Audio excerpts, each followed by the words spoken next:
Iba't ibang hugis at laki ng karet. Iba't ibang uri ng itak na may iba't ibang gamit at katawagan sa aming salita tulad ng itak na ginugon, sinampalok at binasbad. Mga kutsilyo tulad ng jungle at kitchen knife. Grass cutter na may iba't ibang laki depende sa nais ng customer. At mga pangkayod sa nyog na mano-mano man at di kuryente. Mga gunting sa tela at barber scissors size 6 to 10. Ang mga ito ay may iba't ibang presyo depende sa materyales na ginamit. Tulad na lamang ng itak na ito na 250 to 450 kapag ang hawakan ay yari sa kahoy at umaabot naman ng 950 kung ang hawakan ay yari sa sungay ng kalabaw. Molyeng asero ang karaniwang ginagamit na bakal sa mga produktong ito. Lahat ng ito ay dito makukuha sa Pandayan ng Cobo, Tabaco City. Pagpapanday ang hanap buhay ng karamihan dito. Sa pagputok pa lang ng araw ay maririnig na ang mga kalansing ng bakal, hampas ng maso sa tupan, pagpukpok ng mga panday. Mga tumatagaktak na pawis ng mga panday at amoy ng mga nagbabagang bakal. Bantog at dinarayo na ang barangay na ito dahil sa husay at galing ng mga panday sa larangan ng paggawa ng mga produktong metal. Minana pa nila sa kanilang mga ninuno ang hanap buhay na ito na siya ring bumubuhay at nagbibigay sa kanila ng maayos na pamumuhay ngayon.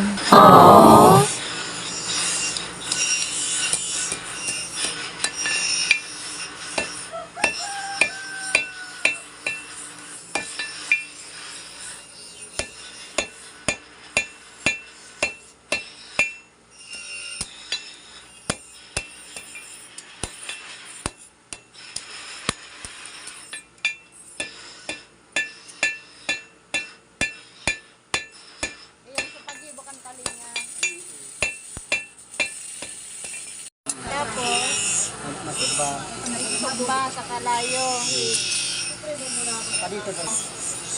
Ayan, tigsugba mo sa ano. Mga perang minutes. Asin ko minuto.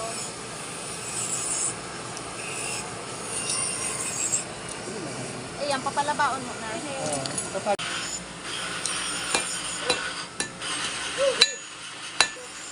Ayan, papalabaon.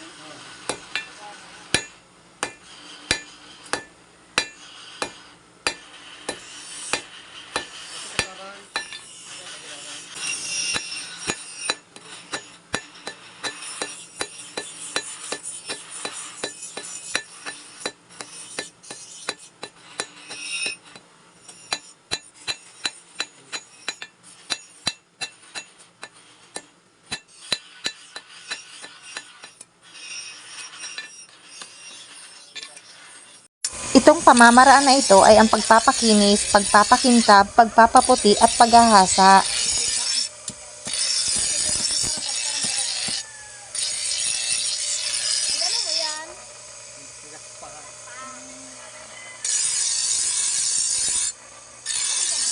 Ito naman ang paglalagay ng butas sa polo o hawakan ng itak.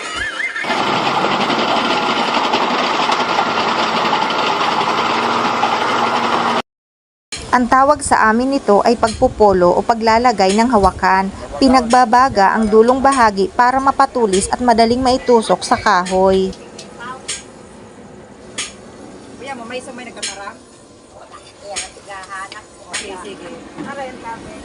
Ay, ikit na sa kuya. Tapos sabi niya, dahil daw. So sa kuya mo. Ay, sorry.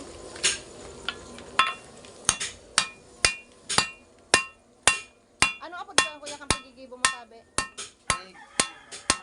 Palabat po. Palabat. Tapos naman ilalaog pa sa ano. Ipapalaog na dyan.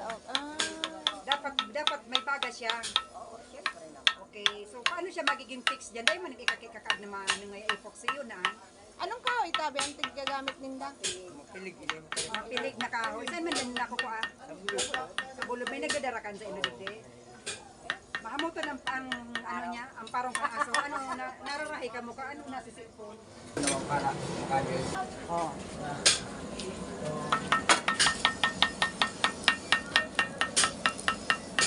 Pero in fairness, mahamuton ang parong kang aso. Garo nakakarahay kay ano. Ibaga. Bulong siya, as in, nakakabulong kihilang. Nagkakatarakot sa inudig ang mga aswang. Dadig di ma. Dengue. Lalo na kung sungay kang karabaw. Pwede man sungay kang karabaw. Mas matibay ito, mas mahal itong sungay kang karabaw. Ma-order ka pa ka ito sa Makarne.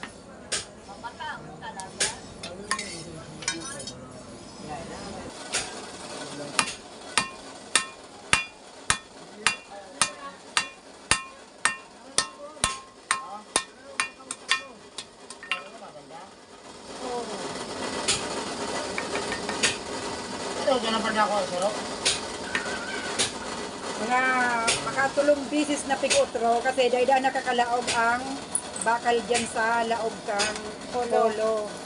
Kaya medyo struggle man pala ang proseso ini. Kipalaog, anong mangyayari? Naghiwas naman ngayon, ano nang gigibuhon, maano na kamo? Mga sanip na. Pagsanip, ang Bicol term sa panghuling proseso sa paglalagay ng hawakan. Importante ito dahil ito ang humihigpit sa hawakan upang masigurado na hindi ito maghiwa-hiwalay.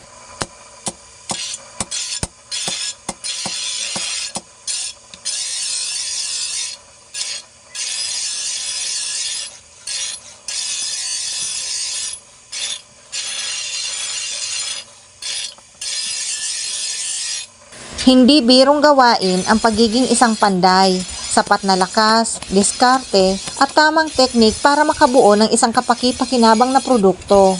Tayong lahat ay panday ng ating buhay. Sa pagsasakatuparan ng pang-araw-araw na nakaatang sa atin, ay kinakailangan natin ng sapat na lakas sa pagharap ng mga hamon, tamang teknik upang maisakatuparan ng maayos ang lahat patungo sa tamang desisyon natin sa buhay.